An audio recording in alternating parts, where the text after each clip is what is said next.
Hello everyone and welcome to another video on the Premier League programme. This time it's me back as your host. I know you've had a couple of videos with Jamie, but I am of course, as you know, the better host. I'm really happy to be back doing videos again. I was only kidding actually, Jamie's a good host. So as you can probably see from the title today, we're doing grading Premier League home kits. So I don't really have much else to say for the intro, so let's get straight into the video. And of course, we start with Arsenal. And I'm really jealous of Arsenal's kit since they teamed up with Adidas. This is another stylish and neat kit. I love everything from the white sleeves and the collar to the shaded chevron across the front. The only drawback for me is the medieval writing on the back that would be better fitted to the Middle Ages, maybe sometime maybe 1530 or whatever. It's probably a reference to the last time Arsenal were a good team. Despite that, it's still an amazing kit, and I've given it A+.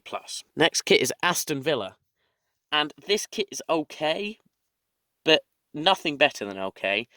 It looks a teeny bit good, but it's just incredibly average.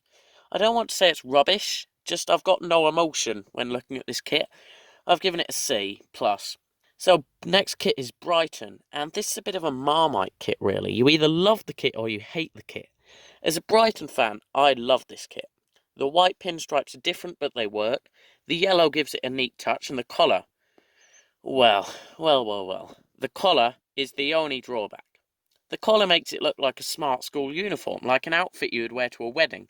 And as much as I really want to wear a Brighton shirt as a school uniform, the collar is still a drawback, and means this shirt only gets an A. The next kit is Burnley. And this kit is meant to be a reference to the time Burnley won the league 100 years ago. Now, I don't know too much about football kits in 1920, but I'm pretty sure that not many had a huge Chinese betting company logo slapped across the middle. The sponsor is the size of China itself. Apart from that, it's such a boring kit. The sleeves are okay, the front of the shirt is incredibly boring, and the collar looks like it's been chewed up by a drunken hippo. A simple F from me. Next kit is Chelsea, and this is actually a nice kit. I like the simplicity of the design because it looks clean and nice. The subtle pattern adds to it once you notice, but the sponsor is 3 times bigger than it needs to be. And it really takes away from the look. However, overall it's a decent, clean kit, but not quite good enough to be at the top. I've given it a B+. Next kit is Crystal Palace, and there are some people who think Crystal Palace should be automatically relegated to League 2 for this kit. Some people say this kit is so bad the designers should burn in a fiery ball of fire for making this. I don't think that. I think this kit is unique and different from last year, which I like, and the design looks okay. In my opinion, a unique kit that looks decent and original. It gets a B. Everton is next, and my first reaction to this kit was just, oh, the new Everton kit.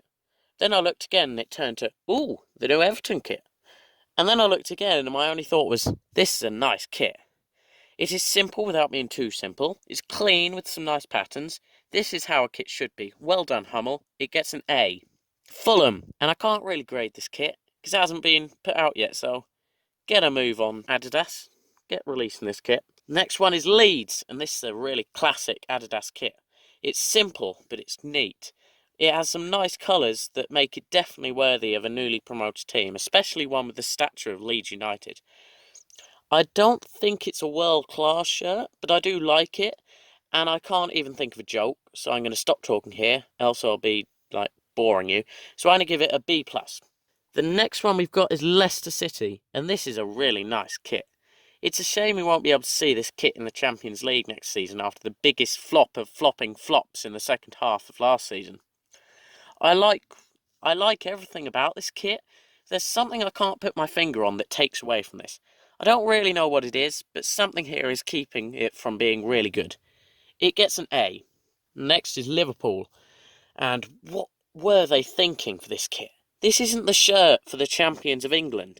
This is the shirt for some Sunday league team sponsored by their local Chinese. The main design is just an incredibly boring block red. No creativity at all. The colour and edges of the sleeve look like squirts of toothpaste, which makes this kit better fitted for a Colgate advert. Rubbish, rubbish, rubbish. Liverpool should complain and get their money back. An obvious F. Manchester City, and unlike the last kit, this is a shirt worthy of a top team. The smashed glass design is probably a reference to the broken windows in the Manchester shop, resulting from all the break-ins of people who want this. If I was a Manchester City fan, this would be first on my list for Christmas, Easter, and probably birthday as well. Every celebration possible, I'd want this kit. You can dress your dog in it, your cat in it, give it to your Auntie Pat. It's wonderful. It gets an A+. Next is Manchester United, and if I could sum this up in one word, I would say meh. I have nothing to say really. I like the design on the shirt, sort of. Shoulder stripes are a nice touch, but if only Chevrolet sponsor could leave the kits as fast as the cars it's promoting, because it really takes away from it and makes it look ugly. It's okay in general though, a bit boring, C+. Next is Newcastle, and poor Newcastle fans. This kit is just the same thing they had last year, but the stripes have maybe gone on a diet. But let's address probably the real elephant in the room, the sponsor. It's putrid, it's horrific, it's a monstrosity, I can't actually think of any more adjectives, but to sum it up, it's bad. With this huge crime against sports stuck to their chest, players look like badly tattooed zebras, and the kit doesn't look too much better either. I'm going to give it an F. Next is Sheffield United. Now, Adidas have tried something here, and it sort of worked. It's a decent design, and although the sponsor is a bit big, it does blend quite well with the stripes. The shoulders are also okay. The problem with this kit is that there's nothing special, nothing that jumps out to me and slaps me in the face that makes me go, wow, that's a great kit. If this kit jumped and slapped me in the face, I would tell it off for hurting me. So it's not really that good, so I'm going to give it a solid C. Now we move on to Southampton. And let's all take a moment's silence to thank the kit gods that LD Sports no longer sponsors Southampton. You done that? Okay. With the club now free of one of the worst looking sponsors of all time, we can enjoy this kit in all its glory. It's really nice in my opinion, and it's original too. The badge looks good and the design is nice. This deserves nothing less than an A. Next is Tottenham Hotspur, and in 50 years, we will tell our children the tale of the huge sponsor that actually looked good on the kit. They will gasp at us and tell us, don't be silly, Dad. Big sponsors never look good on kits. But this one does work. It fits. The big sponsor looks nice. Apart from that, this kit is fairly average. I like the pattern on the front and the yellow on the collar. The sleeves are not very nice. It gets a decent B. Now we move into West Brom, and this kit has got more abuse for its looks than a teenager in a group of bullying adults. And yes, it does look like a barcode, but that's fine because it looks cool, it's different and unique, which I really like in kits. The sponsor blends in with the colours. I sometimes also chuckle every time I see the sponsor, because who is sponsored by a boiler company? Imagine being in a football game and everybody misses a goal because they're all ordering boilers on their phone. Am I the only one who finds that funny? Okay, just me. It gets a B. Next is West Ham, and on the script I've literally just written a single line for this. It's when you look up the word average in the dictionary, this kit comes up.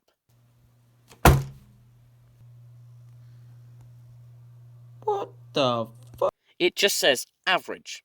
Definition, West Ham kit. That's literally all I need to say. C+. Wolves. Let me ask you this. Is it possible to get a Wolves kit wrong? I don't think it is. The colour scheme of the amber, yellow and black works whatever you do, and this year it's another beauty. The pattern on the front, the black sleeves, it's amazing. And even though it really looks good, the sponsor is a bit bad, but the kit is so good it makes me forget about the sponsor. It's good and it's an easy A+. So that does conclude the video. Now I'd just like to thank everybody firstly for their support for the channel. It's been just over a week since the first video and already we have a huge amount of support. Thanks to everybody for that. Secondly, I'd like to thank Jamie once again for the editing and visuals. His work has been great. And if you did enjoy, don't forget to like, subscribe, and if you want to see more stuff like this. and tell me in the comments your thoughts on the kits. Thanks to everybody for watching, and I hope you have a great day.